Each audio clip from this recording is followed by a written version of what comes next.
रामकृष्ण हरी. ताटातलं नाही तर आपल्या नशिबातलंही देण्याची तयारी ठेवा. पण अशा व्यक्तीला ज्याला आपली किंमत असेल, आपल्या प्रेमाची किंमत असेल.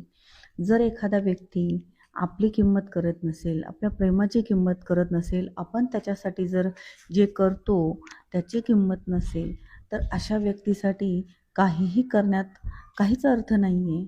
पोळी पण तेव्हाच गोड लागते जेव्हा ती दोन्ही साईडनं भाजली जाते. एका साईडनं जर भाजली तर त्याला आपण खाऊ शकत नाही. तसंच नात्यांचं पण आहे. जर ते दोन्ही साईडनं चालत असेल, दोघंही त्याची व्हॅल्यू करत असेल, किंमत करत असेल, तर अशा नात्यामध्ये राहा.